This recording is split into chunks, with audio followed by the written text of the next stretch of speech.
Hi, my name is Mari and welcome to my channel. This video is made for anyone who received the transfer option from Cornell University. Back in senior year of high school when I received that option, I had a lot of questions that I couldn't really ask anyone. So this video is going to be a guide for everything that's included in accepting the offer, from the timeline to what everything actually means. So I hope you enjoy.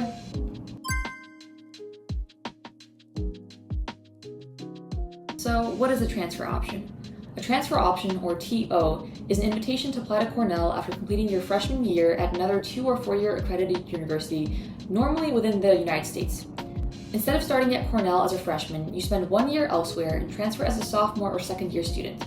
It's not a wait list and it's not guaranteed, but if you meet Cornell's requirements and submit another short application, your chances of getting in are very good. In fact, I've never met or heard of anyone who's completed the requirements and not been accepted, so the odds are in your favor. So why does Cornell offer a TO? Simply put, Cornell anticipates a lot of students transferring either internally to a different school or transferring externally to a different university. So because they're aware that those spots are going to be opening up throughout the school year, they want to allocate seats specifically for students to come fill them from outside the university. And the transfer option allows them to do that. In fact, the student population in my home school, ILR, is made up of 30% of transfer students. So it's a very common practice within Cornell. I wanted to highlight that a lot of transfer option students I've connected with experienced the same admissions timeline that I did. I applied early decision, then I was deferred to regular decision, and then I received the transfer option. So if you had this kind of timeline as well, you should know that it's normal and most students go through it. When I first received the TO, I was really disappointed because I didn't want to wait longer to attend my dream university. But looking back, accepting the transfer option was definitely the right move for me. By the end of May, I had already decided to take the transfer option because the pros outweighed the cons for me. The cons being that I would have to restart college, so that would mean letting go of my old friends, letting go of the institution and the practices that I'd be already accustomed to. I would also have to cram all of my degree classes into 3 years at Cornell, but the pros outweighed it for me. The pros being that it was a lot cheaper. I could attend a public university and stay at home to save up for the next 3 years. I could explore other colleges and figure out whether or not I actually want to transfer. Maybe you can fall in love with the university that you end up going to for your first year, and that it's also not binding. You can choose whether or not you want to transfer after a year of experiencing college. There are a lot of transfers. As I said, a third of students at ILR are transfer students, so I wouldn't be experiencing this alone. I had a lot of friends that got into prestigious and competitive universities for pre-med, but ended up saving up money to actually attend med school. So each person really has to do their own thinking and decide whether or not it's worth it for them. I want to preface this part by saying that you should check your own TO requirements. I was a part of the class of 2025 in high school, so if you're currently a senior or junior watching this, know that there may be changes based on when you're watching this video and also what school you're applying to. But for me, I only had to send in 5 documents for my TO application. The first being the college report, which basically just proves that you were attending the school. Someone in the bursar's office or an advisor can fill it out for you, and it's really simple. The second being your high school transcript. So you have to keep in touch with your high school college advisor so they can send it in for you. Then third, which is arguably the most important document, the midterm report. The reason why this document is the most important one is because you apply it within your first semester of college, and then you actually get your acceptance letter within April and May before you submit your second semester grades. Those grades still matter. However, I've heard of a few rare cases where even if you don't meet the transfer option requirements, for the second semester, the university will make exceptions to allow you to come regardless. This is not always the case, and you should always strive to complete the requirements within both semesters. Some people have gotten away with it, some others have to take summer classes, but you should always strive to do well and complete the requirements within both semesters. Finally, you will also have to send in your official college transcript, which is usually paid, and you will send through an electronic service known as Parchment or some other official transcript sending method. Another thing to note is that specific schools have different requirements, and some of them will ask for you to write essays.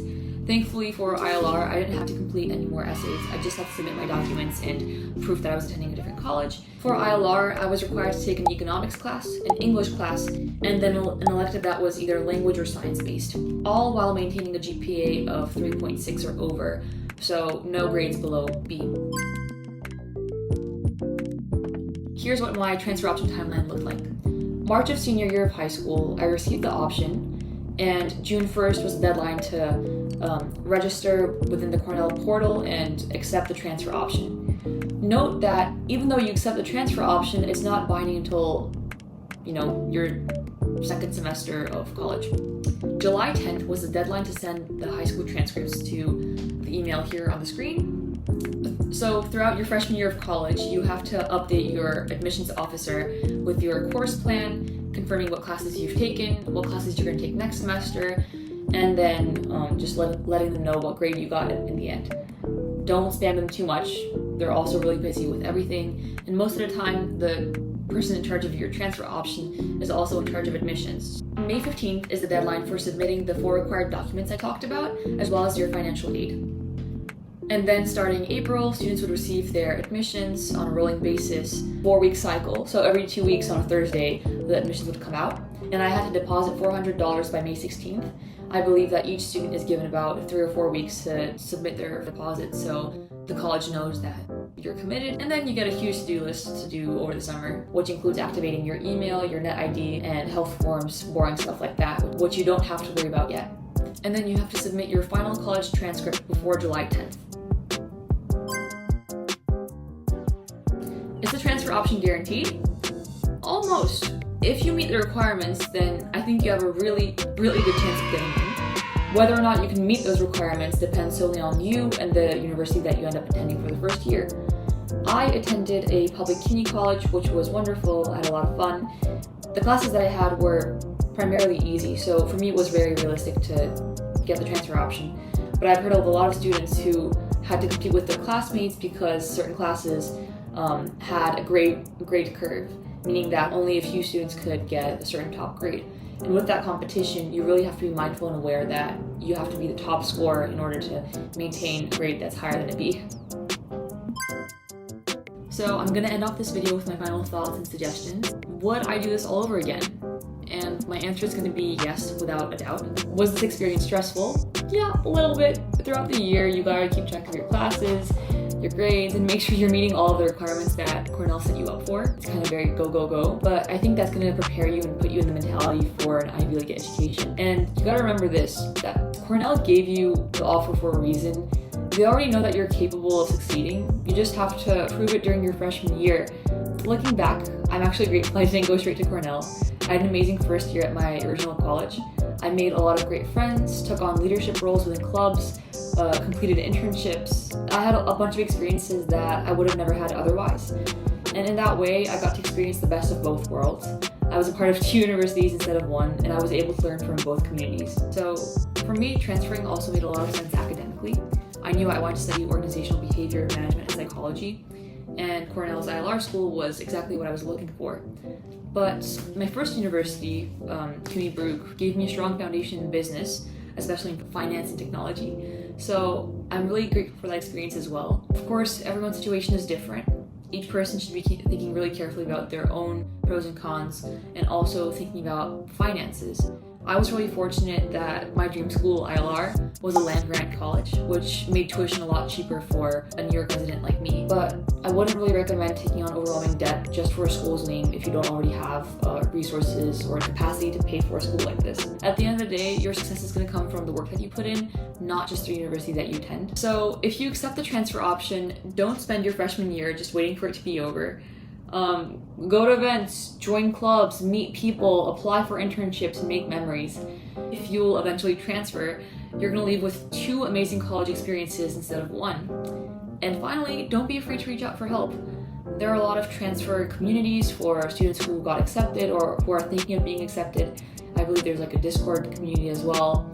And there's also a lot of resources for incoming transfer students, like an Instagram page called Already Friends that pairs you up with other transfers. If you can, I would also recommend visiting Cornell at least once before you make your decision. Ithaca is known for its beautiful gorges and the nature, so if you're not used to it, I recommend that you go and check it out to see in person for yourself. I really hope this video answered some of the questions that you guys had and made the process feel less overwhelming. If you're starting your Cornell transfer journey now, I'm going to wish you the very best of luck. Know that it's not impossible and that if you got the transfer option, it was given to you for a reason. Make sure to enjoy your first year at college and feel free to comment any questions that you have in the comments below. So have a good day.